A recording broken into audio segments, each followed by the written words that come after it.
নমস্কার বন্ধুরা।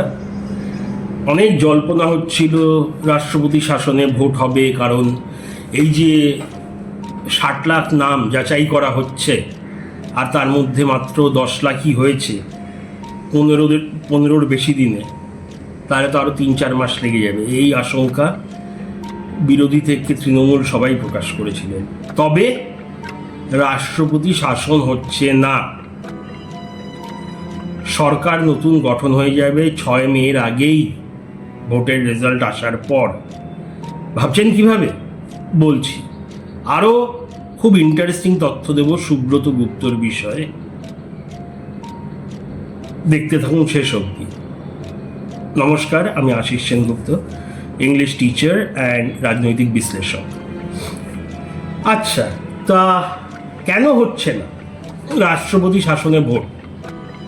এই যে 60 লাখ নামের মধ্যে মাত্র 10 লাখ নাম আপাতত যাচাই করা গেছে, যেটাকে বলা হচ্ছে অ্যাডজুডিকেশন লিস্ট বা বিবেচনাধীন, এবং তার মধ্যে 4 লাখ মতো নাম বাদ চলে গেছে।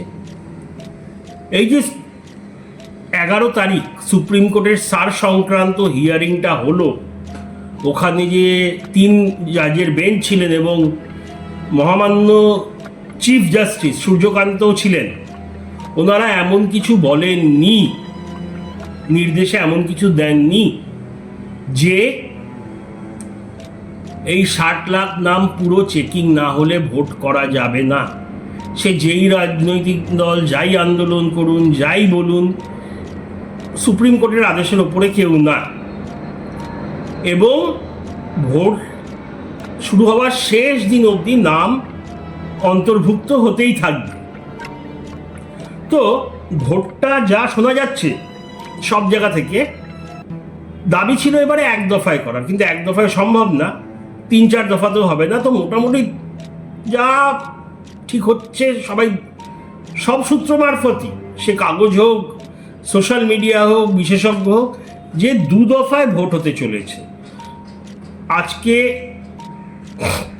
13 তারিখ, মোটামুটি ভোটের দিন ঘোষণা হতে হতে যা সূত্র মারফত খবর, এই 18 তারিখের মধ্যে হয়ে যাবার কথা, 18 থেকে 20। তা ধরুন 1 মাস সময় দেওয়া হয়, যেদিন করা হয় ডিক্লেয়ার, ভোটের দিন যেদিন সূচনা দেওয়া হয়, তার থেকে এই 1 মাস মতো টাইম দেওয়া হয় ভোটের প্রথম দিন অবধি। তা 20 এপ্রিল 22 এপ্রিল যদি ভোট হয় প্রথমটি, দ্বিতীয় দফায় ভোট হবে ধরে নিন 28-29, তাহলে 1 তারিখের মধ্যে গণনা শেষ, বা 2 তারিখের মধ্যে গণনা শেষ।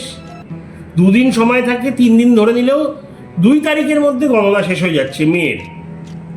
তাহলে 6 তারিখের আগে আমরা জেনে যাচ্ছি কোন পার্টি সরকার গড়তে চলেছে। তাহলে হচ্ছে না মোটামুটি রাষ্ট্রপতি শাসন।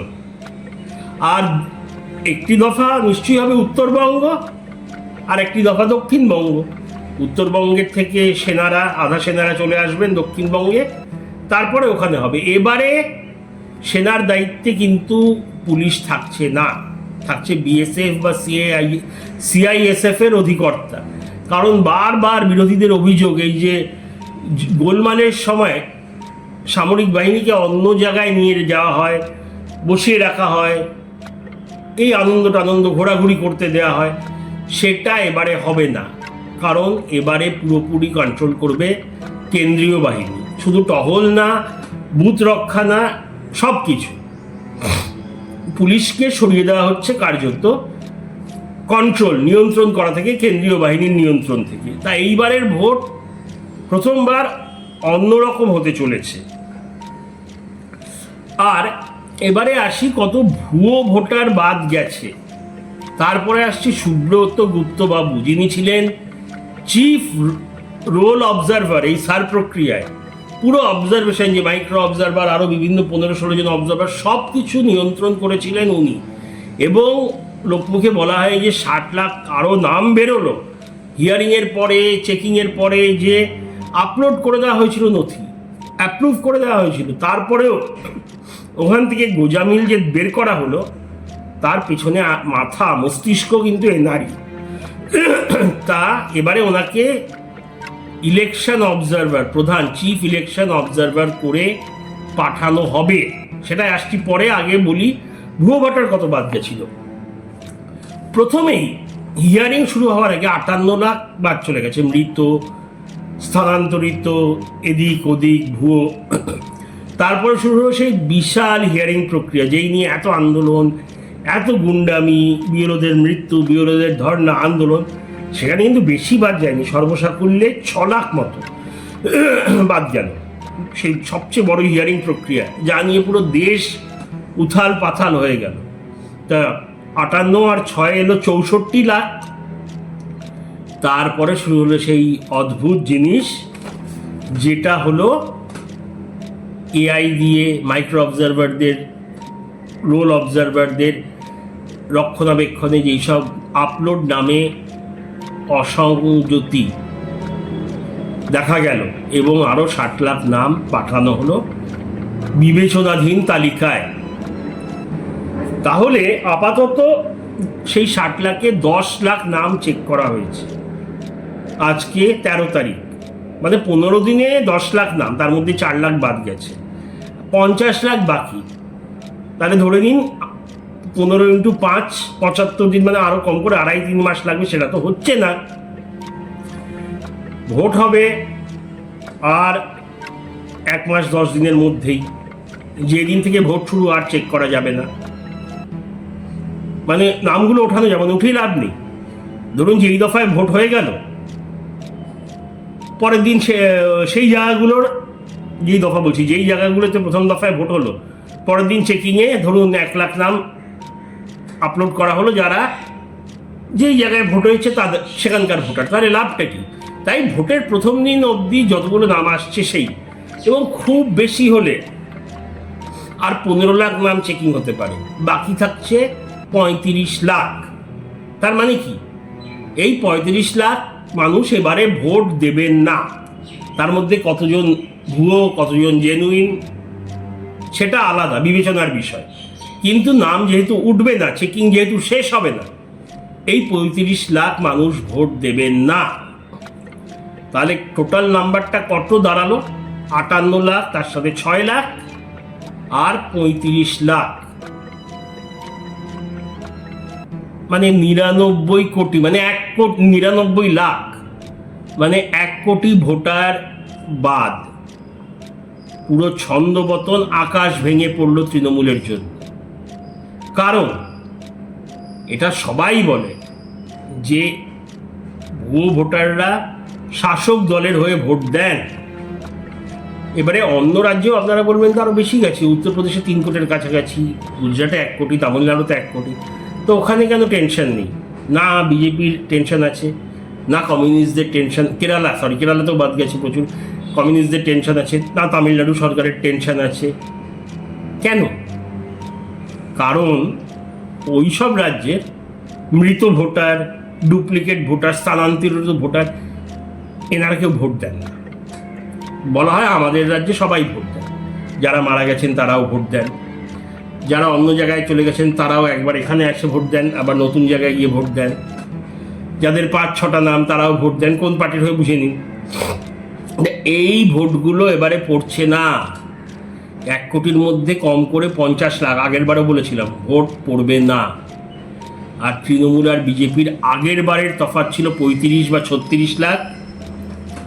2021-এ যেখানে বড় মার্জিনে জিতেছিল, সেখানে ছিল 50 লাখ মতো। তাহলে তো বেশিরভাগ ভোটগুলোই উড়ে গেল। তার উপরে এত অ্যান্টি ইনকামবেন্সি এবার, মানে সরকার বিরোধী একটা হাওয়া বইছে। তা খুব চাপের মধ্যে এসে গেল তৃণমূল। সেই জন্যেই তো এত ধর্ণা, এত প্রতিবাদ, এত ভাঙচুর। যদি এই ভুয়ো ভোটাররা, মৃত ভোটাররা ভোট না দিত একটি দলের হয়ে, তাহলে কি এত হাঙ্গামা হতো? কোথাও দেখছেন হাঙ্গামা? 11টা রাজ্যে এসআইআর হয়ে গেছে, বিজেপি শাসিত আছে, অবিজেপি আছে।